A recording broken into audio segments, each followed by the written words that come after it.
Hello and welcome to another video in which I am wearing my hoodie because it is very cold. This is actually the start of a new reading challenge. Last year I read the top 10 in the Goodreads Choice Awards for both adult fantasy and young adult sci-fi and fantasy, and I had a really good time doing that video and you all seemed to really enjoy it as well. So I thought that I would do something similar this year, or do it again this year but a little bit differently, because I don't want to do the adult fantasy category again, and I'll explain why. So I'm in Goodreads right now. And I'm going to screen record. Here we go. So, I have voted in the adult fantasy category because I read Under the Whispering Door and I did really like it. But looking at what's in this category, The Inheritance of Orcadia Divina, it's not really on my TBR, like I'm not opposed to reading it, but it's not something that necessarily really called out to me. The Crown of Gilded Bones is a sequel and I'm not there in the series yet. Last Graduate, ditto Under the Whispering Door, I have read. She Who Became the Sun, I DNF'd. The Shadow of the Gods by John Gwynne, I don't want to start there with John Gwynne's books. I want to start with his other series that the name is completely escaping me right now. So I don't want to jump to Shadow of the Gods. The Witch's Heart, I'm not necessarily interested in that. Call to Silver Flames, I could read, but I might get to it eventually one day. Book of Magic is a sequel, I don't want to read Practical Magic. And Ariadne, I'm not really keen to read either. So basically this category just isn't calling to me this year for some reason. So yeah, what we're going to do is, well, I quite like the look of the young adult fiction, young adult fantasy and middle grade categories. So I did put a little vote quiz thing over on my Instagram and ask which one people would be interested in me doing. Young adult fiction, young adult fantasy, middle grade, or all of the above. And young adult fantasy, unsurprisingly, won by a fairly long way, but actually middle grade and all of the above got a decent amount of votes as well. So I'm going to prioritise doing the young adult fantasy, but I also really want to do the middle grade because it feels like it's really cute. So I think I'm going to do both of those, and then if I have time I will do young adult fiction as well, but those are going to be my priorities. So starting with young adult fantasy, Iron Widow I already have on my physical TBR, so I'm keen to read that one. Haven't read that one yet, so that's one. A Sky Beyond the Storm, I still need to read A Reaper at the Gates, but I've been meaning to finish off this series this year anyway, so it's a good incentive to just read A Reaper at the Gates and then A Sky Beyond Storm, so that's two. Our Violent Ends I won't be reading. I DNF'd These Violent Delights this year, so I'm not going to be reading that one. Any Way the Wind Blows by Rainbow Rowell, I haven't read Carry On or Wayward Son yet, so I'm not going to be reading that one. Once Upon a Broken Heart, I have that on my physical TBR, very excited to read that one, so that's book number 3. Rule of Wolves by Leigh Bardugo, I haven't yet read either Crooked Kingdom or King of Scars, so I'm not going to be reading that one. The Gilded Ones I have already read. Chain of Iron I will need to add on, so that's 4. I've already read Chain of Gold, the first one. Law I have already read. And How the King of Elfheim Learned to Hate Stories I have already read, so I only need to read 4 from this category, which is why I reckon I can probably do this and middle grade, because middle grade is quick as well anyway. So let's have a look at what is on the middle grade TBR for this challenge. So we have The 13th Fairy by Melissa de la Cruz, Eyes That Kiss in the Corners by Joanna Ho, Amari and the Night Brothers by B.B. Alston, I have already read. Bridge of Souls by Victoria Schwab, I have already read. Arusha and the City of Gold is Pandava book 4, so I'm not going to be reading that one. I haven't read any of the others, and I'm not going to read 3 books just to read this one. Beasts and Beauty, Dangerous Tales by Soman Chainani. Now, I've read The School for Good and Evil by Soman Chainani, and I wasn't overly impressed with it. I didn't think it was particularly well written, but I think that that might have been their debut, so maybe I was being a bit harsh. So I am going to read that one. I think it's a short story collection. I can't really tell. Daughter of the Deep by Rick Riordan, I will be reading. Alone by Megan E. Freeman, I will be reading. Funnily enough, I can't get a physical copy of that in the UK because it's actually not out in the UK until May in physical copy, but I am able to get the audiobook through my library with the library card I have in America. So I'm still going to read it, but just in case you are a UK watcher and you're wondering why you can't get hold of this one, that is why. It is not out yet. Starfish by Lisa Phipps, and then the one that I'm not so sure about is Ground Zero by Alan Gratz, which is a 9/11 story, and I don't know how I feel about reading something like that, but you know, for the purposes of the challenge I will give it a go. So that I think was 7, 1, 2, 3, 4, 5, 6, 7. Yeah, so those are the middle grade ones, and then as I say, if I get time I will do young adult fiction as well, because I think I've only got 4 to do in that category also. So Instructions for Dancing by Nicola Yoon, I have not read. Firekeeper's Daughter by Angeline Booley, I have. The Hawthorne Legacy by Jennifer Lynn Barnes, I have read. The Cousins by Karen M. McManus, I have read.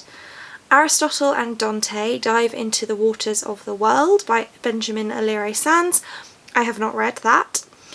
Last Night at the Telegraph Club by Melinda Lowe, I have read.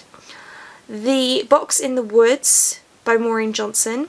That one, although it's book 4 in a series, I can actually read because I have read the first 3. This is actually more of a companion novel, but you still need to have read the original trilogy, so I could read that one. Or I would read that one if I get to this. As Good as Dead by Holly Jackson, I have read. Concrete Rose by Angie Thomas, I have read. And Ace of Spades by Farida Abike Iyamide, I have not read. So it's quite surprising to me that the category that I've read the most amount of books in is young adult fiction. No one is more surprised about this than me. Like, the fantasy categories I have not read as many books in, even though I've been reading a fair amount of fantasy this year. Like, a lot actually. But hey, that's the way it went. I also did read a fair amount of not fantasy this year. So anyway, that's the plan, kind of, for this particular vlog. As I said, I'm definitely going to prioritise reading the YA fantasy and the middle grade first, and then if I get time I will go to the young adult fiction, or if I feel like I really need a break from those 2 categories, then I guess I could go to the young adult fiction. But this will be a long vlog, no doubt, so settle in and get a snack and a hot drink, and I will see you again when I read my first book, which will be soon. Now that I've filmed this intro, I feel like I can actually start on the books. So at the moment, as I'm filming this, I am reading A Vow So Bold and Deadly by Bridget Kemmerer, not for anything specific, just because that's what I'm reading, but I do have audiobooks out from the library for a few of the books on this TBR, so maybe I'll do a Reaper at the Gates next so that I'm pitched and ready to go with this challenge, or maybe I'll just dive right into Starfish by Lisa Phipps, which actually is a novel written in verse, which means that the audiobook is only 3 hours long, which means that it will take me less than an hour and a half to read it. So those are all of the details as I have them right now, and let's see how this goes. The whole point of this, by the way, in case you didn't watch my video last year, which will be linked if you're interested. You can go and have a watch of that one, but basically I will do my own ranking. So as of filming right now, the 2nd of December, they haven't announced who the winners are and the ranking of the others, but once they do, I will look at the rankings once I've finished reading all the books, and then we will compare the Goodreads ranking to my ranking. That's the point of this. So this is me from the future. Ooh. Coming in to tell you that this video is getting too long, so I am actually going to split this in half. So I'm going to have the 2 categories in 2 separate videos. So I'm still going to do YA, SFF, and I'm going to do middle grade, but I'm going to do them in 2 separate videos because otherwise this video is just going to be too long. So this video that you're watching right now is staying as the middle grade. I have, at this point in time when you're seeing me in the future, read all of the middle grade books that I was going to read. So you can watch the process now, and I will be back at the end of the process to give you my ranking, and then you'll have to wait for the YA SFF video because I haven't finished all of those books yet. So that's the new plan. Some of the books for this vlog have arrived, so I thought I would share them with you. So I have Chain of Iron. This is the nice floppy paperback edition. I didn't want to get a hardback, which is why I waited a while to get this. I do kind of want to get the matching edition of the first book because I have that in hardback in the Fairy Loot hardback, but I decided that I didn't love it enough to carry on collecting them, you know.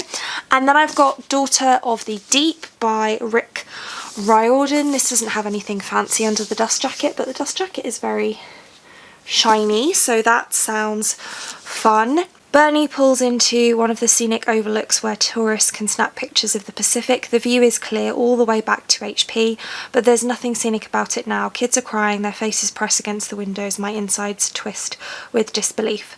A second shockwave hits us. We watch in horror as another massive wedge of earth carves into the bay, taking the last of those beautiful sugar cubes with it.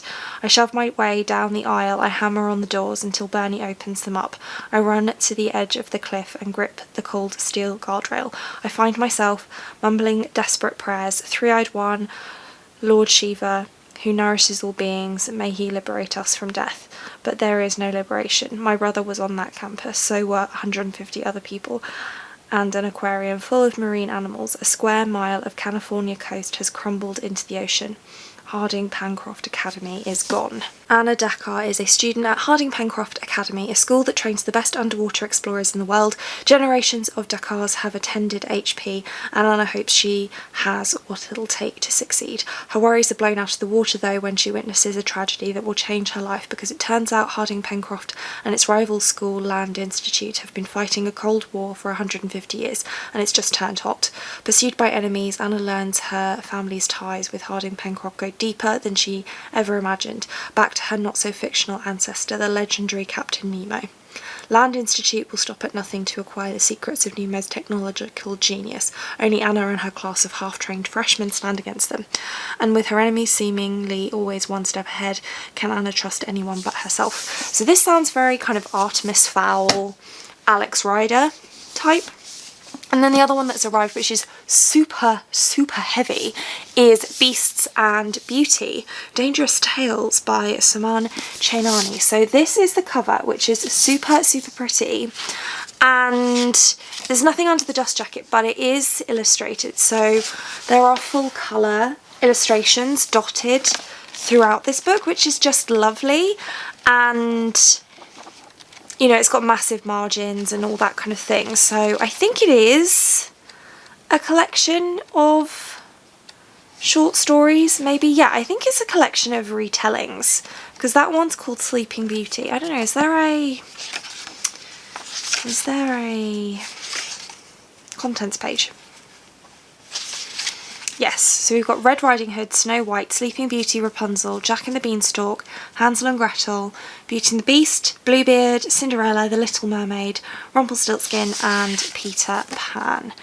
You think you know You think you know these stories, don't you? You are wrong, you don't know them at all. A prince has a surprising awakening. A beauty fights like a beast. A boy refuses to become prey. A path to happiness is lost, then found again. These 12 tales of mystery, magic and rebellious hearts breathe new life into the old stories you thought you knew.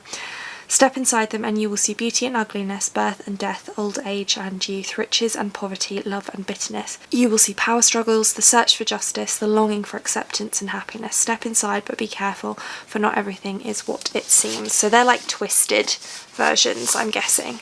But yeah, it sounds cute, and it's a very, very heavy book, but it's really like, it's one of those that just, it feels well made, you know? So that's quite nice. So those have arrived. I thought I would show them to you. Honestly, the beautiful illustrations have made me want to pick that one up first, but I think that I'm going to get Joanna to help me pick where to start, and I will let you know once I have figured it out. Hello. Please ignore my hair. I need to wash it, but I can't because the hot water is currently broken, which is super fun for me, but I did want to just quickly check in with you. I started Beasts and Beauty last night. Was it because the book is just beautiful? Yes, it was. I read the first 2 of the fairy tales in this one, so those were Red Riding Hood and Snow White, and basically the twist on these is that they are about empowerment of women mostly so far, but it's about... Okay, I have officially started this reading challenge, and I'm actually reading 2 books at the same time. The first one is Beasts and Beauty by Sohan Chainani. Is it because of how beautiful this book is? Yeah, it is, let's be honest with ourselves.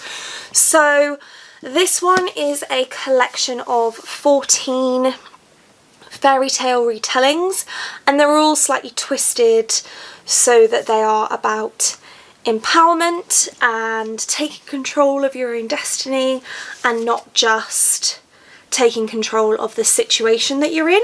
And I've read the first 2 of these, so I have read Red Riding Hood and Snow White, so I will probably just carry on reading this gradually as I move through the other reads, because I feel like it's not the kind of book that I would necessarily want to read all in one go.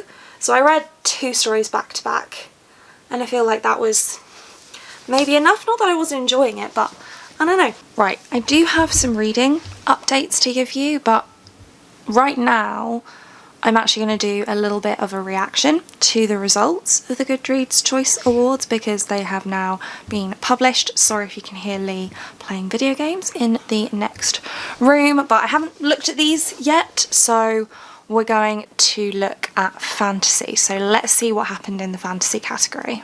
A Court of Silver Flames by Sarah J. Maas won. No one will be surprised by that. 111,498 votes. Not at all surprising. Under the Whispering Door came second, but there's a significant difference in the number of votes there. So 111,000 for Sarah J. Maas and 56,000 for TJ Klune. So I'm not necessarily surprised by that, but I have to say I'm kind of happy that TJ Klune came above The Crown of Gilded Bones by Jennifer L. Armentrout. She Who Became the Sun. I don't know that I'm necessarily surprised to see it so far up there, but it wouldn't have been my choice. I DNF'd it. Ariadne, The Last Graduate, The Book of Magic, The Witch's Heart, The Inheritance of Orcadia Divina. Surprised that's so low down. I thought that that was quite popular. The Shadow of the Gods, For the Wolf, The Jasmine Throne, The Chosen and the Beautiful, A Master of Djinn, Malice, The Hidden Palace, The Wolf and the Woodsman, A Spindle Splintered, Sorrowland and The Unbroken.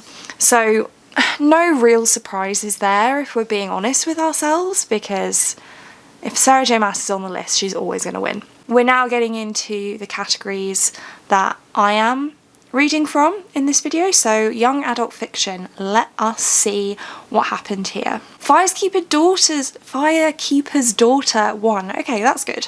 I'm not necessarily surprised. Hawthorne Legacy came second. Kind of surprised by that. There wasn't much in it between that one and Ace of Spades though, so you know, I think they could they could very easily have been the other way around, and that wouldn't have surprised me as much. Concrete Rose is a bit further down than I perhaps thought it might be, but I don't think it was quite as popular as The Hate U Give was. And then, you know, you've got a lot of sequels in here as well, I think, which is always going to be a bit of a difficult one because it, you know, presupposes that people have read the others. So not too unhappy with that list, to be honest. Best Young Adult Fantasy and Science Fiction. This is the one that I'll have feelings about properly, so let's see. Rule of Wolves by Leigh Bardugo won. Who's surprised? Not me. And then Cassie Clare came second. Again, not surprising. I am very surprised to see Law in third, though. I did not really think that book was that great. I mean, it's fine, but it's not amazing. So definitely surprised to see that one so high up the list. Anyway, The Wind Blows by Rainbow Rowell, not surprised to see that up there. Ditto, How the King of Elfhame Learned to Hate Stories, Holly Black, she was always going to be near the top of the list. Iron Widow by Ziran J. Zhao, I'm happy to see that kind of in the top, where's that? It's in the top 5, isn't it? 1, 2, 3, 4, oh no, just missed out on the top 5. The Gilded Ones, Our Violent Ends, The Sky Beyond the Storm, Once Upon a Broken Heart. I think that would have been higher if it hadn't come out so close to the cut-off point for these awards. House of Hollow, Six Crimson Cranes, it's a shame that's so far down, it's a really fun one. Namesake, Realmbreaker, We Free the Stars, Gods and Monsters, These Hollow Vows, Lost in the Neverwoods, The Ones We're Meant to Find, and A Vow So Bold and Deadly. I'm just like not at all surprised to see that Leigh Bardugo, Cassie Clare, Rainbow Rowell and Holly Black are in the top 5. I think that Alexandra Bracken was very lucky to get into that top 5. I don't agree necessarily, but hey, I haven't read all of these books yet, so we'll see. Moving on to middle grade and children's, I haven't read the vast majority of these yet, but I am definitely interested to see who's going to win. I think it's probably going to be Rick Riordan, but I could be wrong. It might be Victoria Schwab, but I think probably Rick Riordan will win. Rick Riordan, yeah. Daughter of the Deep won. Not surprised. Victoria Schwab came second. Eyes That Kiss in the Corners came third. That is a surprise. I actually read that one today, so I'll give you an update on that later. Amari is in fourth. That's good. It's in the top 5. Starfish, I haven't read that one yet. Beast and Beauty, Alone, Ground Zero, Aru Shah, The 13th Fairy, Red, White and Whole, Best Nerds Forever, Orphe's Ghost, Root Magic, A Wolf for a Spell, Unplugged, City of Plague Gods, The Shape of Thunder, The Last Fallen Star, and Where's My Joey? So of course I haven't, you know, those last 10 are the ones that got knocked out before the second round of voting, so I don't really know anything about those. But again, nobody's surprised to see Rick Riordan up there, and I mean that one's close as well. It's about 500 votes in it between Rick and Victoria, and then a significant step down before we get to Joanna Ho's book there as well. So no real surprises in these winners. As ever, it's a popularity contest, and the popular authors that win every year have won again. So yeah, that is the situation with that. Let me stop this recording on my phone actually. Yeah, I'm interested to see what my own rankings will be for the YA fantasy and the middle grade, and if I have time, the YA fiction as well. But yeah, I'm not at all surprised by any of the winners here, I don't think. So I'll update you on reading later. Reading update time, and as usual I haven't been so good at keeping this updated. So firstly, I haven't made any more progress in Beasts and Beauty, so I'll let you know where I get to with that. The first one I finished was Alone by Megan E. Freeman, which I started listening to on audiobook whilst I was walking to the station after work, and I also had it on my Kindle, so I didn't start reading it on my Kindle, like following it along on my Kindle, until I actually got on the tube, and I'd kind of thought the narration was a little bit strange while I was listening to it. Like, I was following the story, but it just seemed a bit odd and fractured to me, and then it all started to make sense when I eventually picked up the ebook, because it's actually written in verse, and I didn't realise that. And it's not rhyming verse, it's not rhyming, but it is written in verse, which explains why the audiobook, when I was just listening to it, seemed a bit fractured, which meant that it was actually a super quick read, which is starting to reveal why I have read so many books since the last time I updated you.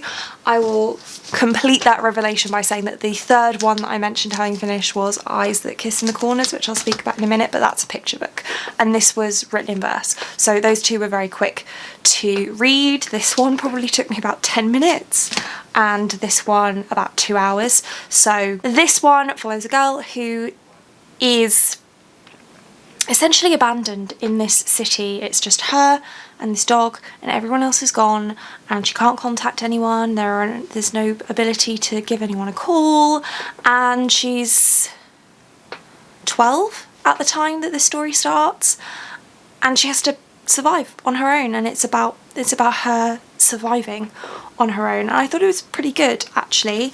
Verse is not kind of my thing usually, but it was okay. I feel like I did still kind of want more from the story, and actually it's quite sad. I'd say massive trigger warnings for pet death for this one. That was something I wasn't really expecting, and it's something I really struggle to read about or watch or anything like that, so I'm just putting that one out there. But I did like it, but it won't be a favourite. And then I read Eyes That Kiss in the Corners by Joanna Ho and Dung Ho, and this one, very short. It's a picture book, as I mentioned, and it's about a girl who has Asian eyes, and she's learning to accept her Asian eyes, and it's very lovely.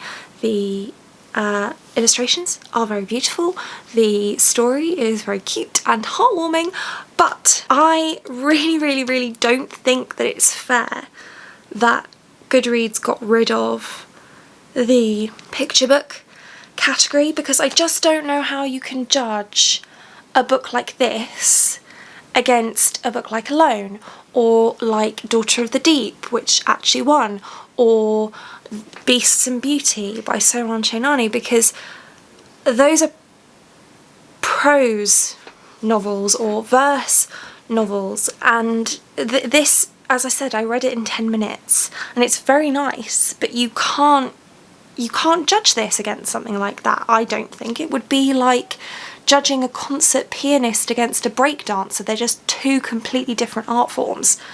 So I don't think that that's fair. I think this is a brilliant book, but it should have been in its own category with other books of its kind. And actually, I'm surprised at how high this ranked, given that. But I think also partially that's because people that really love picture books didn't have anywhere else to vote for a picture book that they really enjoyed. So I really enjoyed this, but I think that it deserved to be in a category of its own. And I think it's a real shame that it wasn't, because it meant that it was far less likely to win. I mean, it didn't win, and yeah, I don't know why they got rid of that category. I think there need to be a lot more categories in general, but let's not get into all that. I have now finished Beasts and Beauty by Soman Chainani. This one, as I think I've mentioned already, is a collection of fairy tales retold, but in a non-traditional way.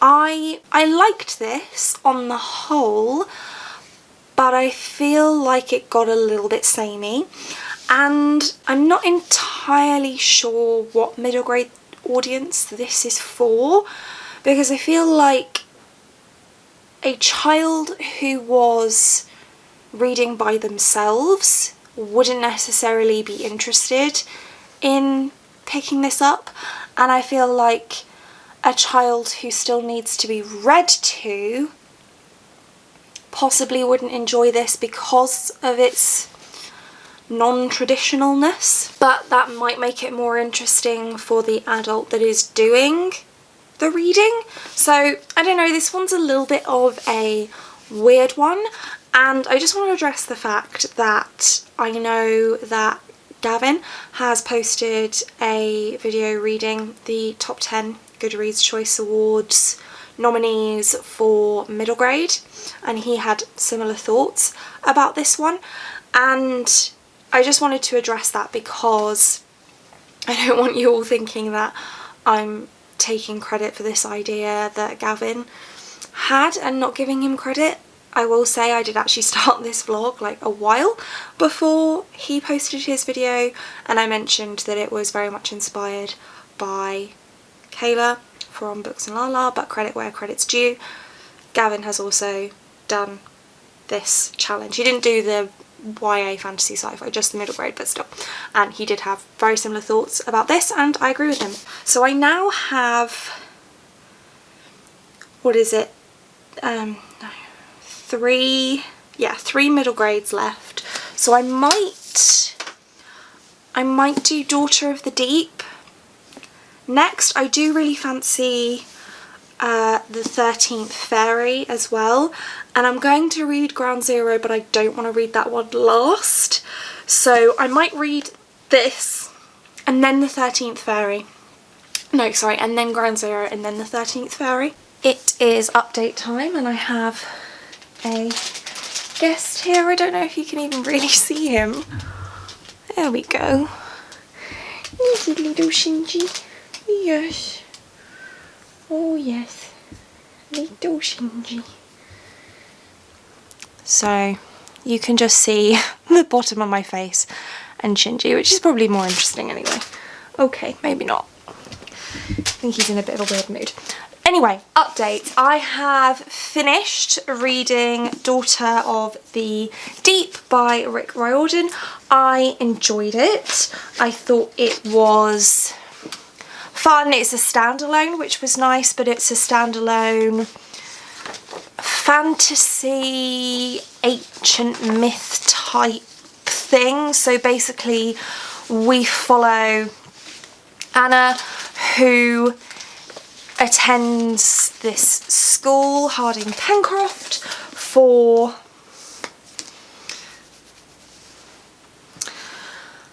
people who want to have stuff to do with the ocean. And then her school is destroyed by a rival school that there's been this sort of Cold War between for a number of years.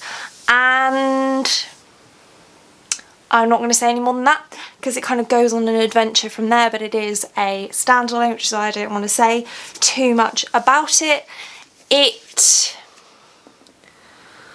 I will also say it kind of focuses on the story of Nemo, not the fish, the seafarer from 20,000 Leagues Under the Sea. And that's not my favourite kind of trope. I think that's why I've never really been drawn to Rick Riordan's books particularly, because that's kind of what he does. He sort of takes mythical beings or legendary beings or classic characters and kind of tells a story inspired by them, but not that story, and that just doesn't really necessarily appeal to me overly much. But I did enjoy this. I liked the very different kind of setting. I don't read a lot of books that are set either on the sea or under the sea or around the sea, and it was enjoyable. It's nice and sort of short. How many pages is this? 336 pages, so short, standalone. Definitely a fun time. Again, it's not going to be my favourite, I don't think, but I did enjoy my time reading it. And then I also started and DNF'd Ground Zero by Alan Gratz. So if you remember, that was the one I wasn't too sure about reading because, as the name suggests, it's about 9/11. It follows a character, a boy, who is in the towers when they are hit and kind of follows his journey getting out of the tower. And also it's a split timeline, so that's of course taking place on 9/11 in 2001, and then we also follow Rashmina, I think her name is, in Afghanistan in 2019 as she attempts to help an injured American soldier, and we see how those two timelines kind of then and now match up and history repeats itself and all that kind of thing. And I kind of had reservations about reading it in the first place because the subject matter just wasn't something I felt like I wanted to read or could comfortably read. And I started it, I read, I don't know, probably about 2 hours of the audiobook, but at 2.5 times speed, so it didn't take me that long, probably about 45 minutes of actual active reading time. And I didn't feel like I wanted to continue, so I looked up a spoilery plot summary, and I'm right, I just don't. I read middle grade because I enjoy the fun and the whimsy, and those kinds of stories are important, and most readers in that age group, in fact all readers in that age group, because it was 20 years ago now, which blows my mind, but all readers in that age group won't have been alive when 9/11 happened, and you know, they will have still been relatively young in 2019 as well. So I feel like it's an important read and a good read for that age range, but I just don't feel like I need or want to read that. I remember it vividly, and luckily I didn't have anybody who was directly impacted by it. But yeah, I don't have to justify it, I just don't want to read it, so I've DNF'd that one, so I won't include it in my ranking or anything like that. I am about to sit and film an Illumicrate unboxing, but before I do that I wanted to give you an update. It's a couple of days later now, and I did actually have a change of plan. So I have started reading A Reaper at the Gates, but I actually read The 13th Fairy, A Never After Tale by Melissa de la Cruz before finishing that one. So I had planned to read Reaper and then this one and then Sky and then Iron Widow, but there's a couple of parts to this. So firstly, I started reading Reaper, but I had a headache and so I wasn't getting on with it particularly well, so I decided to swap to this because it's lighter, quicker, easier, and that was definitely the right call. I really enjoyed this. It gave me Keeper of the Lost Cities vibes, to be honest, which I really enjoyed because I love that series.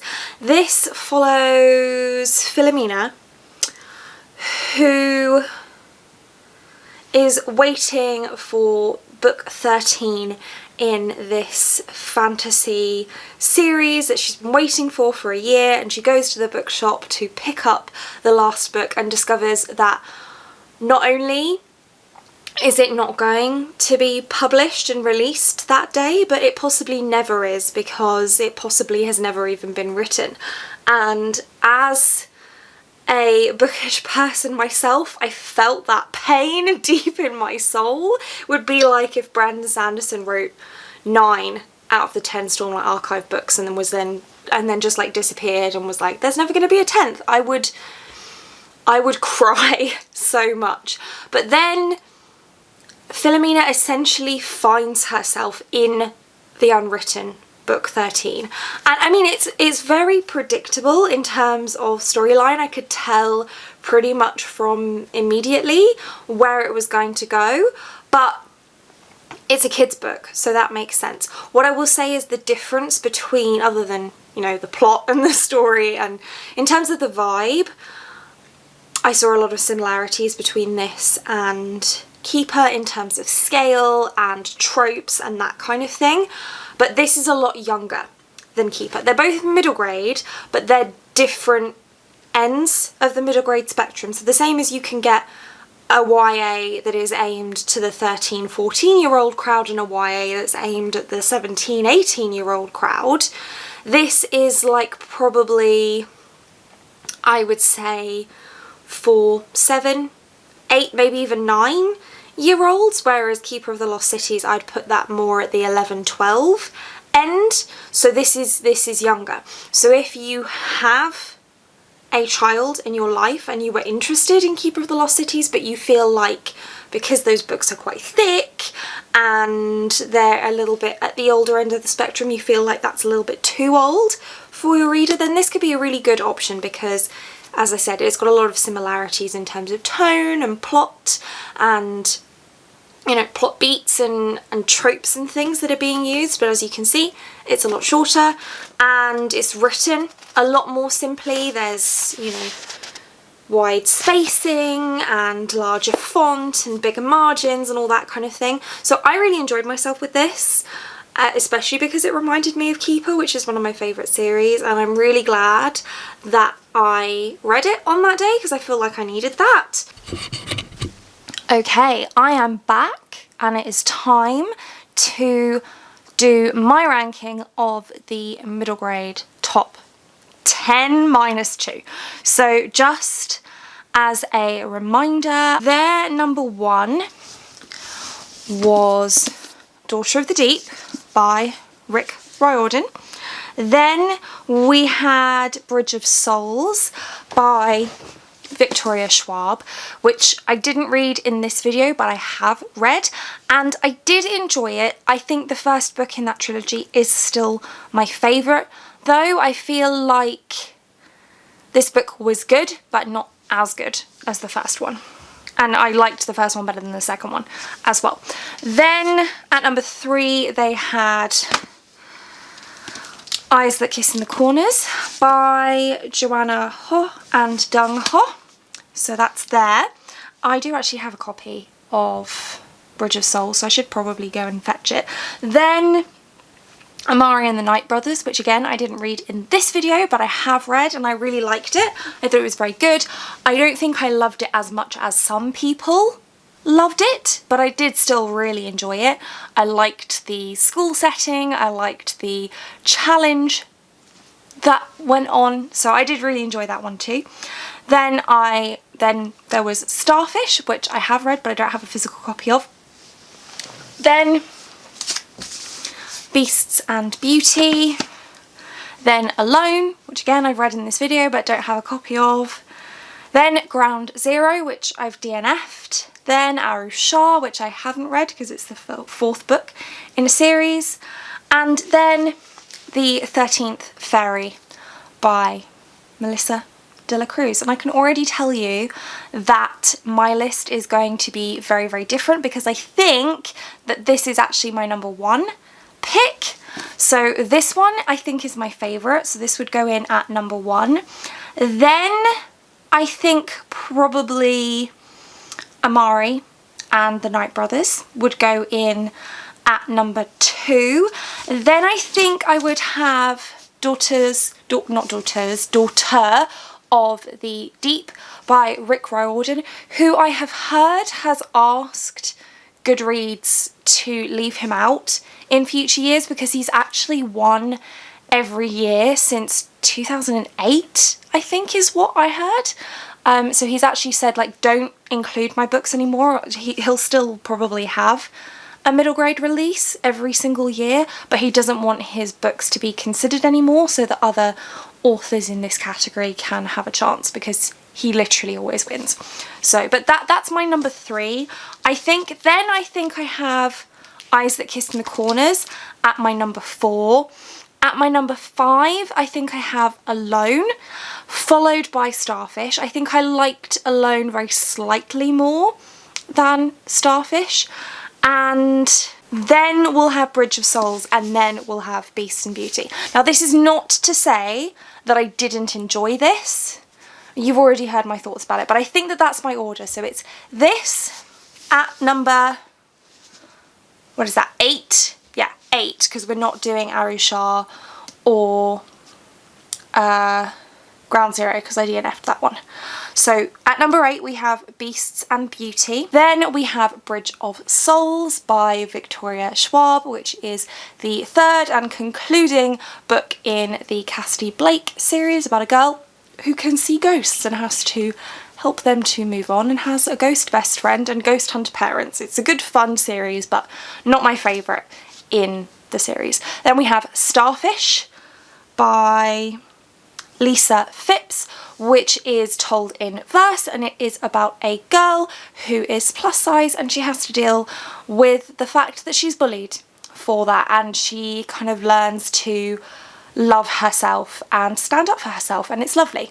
Then we have Alone by, I can never remember this author's name, Megan Freeman, which is about a girl who has to survive on her own in an abandoned town. She is 12 at the point that she is abandoned in this town, and I just thought that it was really powerful. I might put those two the other way around, actually, because those two are pretty close. Alone is told in verse as well, funnily enough, but the thing about Alone is it's quite dark.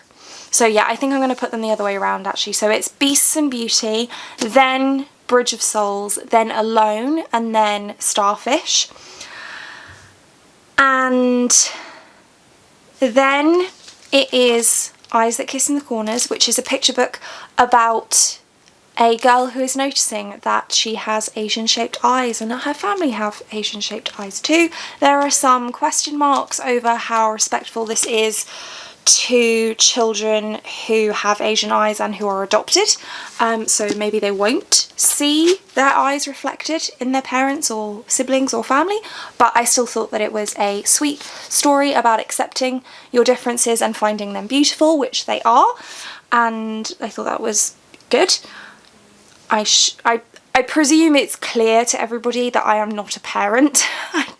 I can't speak to whether or not any of these books are appropriate for your child. I would urge caution though, particularly with Alone, because that one is very dark. I will say that. And I mentioned already that I feel like this one, I'm not sure who it really works for, but anyway, not the point. So then I would have Eyes That Kiss in the Corners. Then I have Daughter of the Deep by Rick Riordan, which is about a girl who attends an academy for, it's essentially a naval academy really, but they're not going into the Navy, they're just learning about marine biology and all that kind of sea-based stuff, and then the school gets blown up and we go from there. Then I would have Amari and the Night Brothers, which follows Amari, whose brother has been missing for a number of years and the police are giving up on the search for him, but she doesn't believe that he is really gone forever, and so she decides to look for him herself, and she is assisted in that endeavour when she finds a briefcase in her brother's bedroom that is essentially inviting her to attend a magic school. It's a really fun time, but my top favourite, my number one, is The 13th Fairy by Melissa de la Cruz, probably unsurprising because it reminds me so much of Keeper of the Lost Cities, which is one of my all-time favourite series ever. So that is my ranking. Really very different, I think, to the Goodreads ranking, because Bridge of Souls was number 2 and I had it second from the bottom on my list, and my number 1 came in at number 10. So just from those two alone, we can see the differences. But I really enjoyed doing this. I really love reading middle grade. I should do it more often. And if you've read any of these, then let me know what you thought of them. If you are planning on reading any of these, either because of the Goodreads Choice Awards or maybe even because of this video, let me know which ones have you read, do you want to read, which ones are you interested in, if you've read them already, what did you think of them, and yeah, just chat with me in the comments. I enjoy having a conversation with all of you, and don't forget to tune in for the YASFF version of this challenge, which will be coming to you hopefully pretty soon. And that's it for this one. Thank you so much for watching. If you like this video and want to see more like this from me, then do think about hitting that subscribe button, and I hope to see you again soon. Thanks. Bye.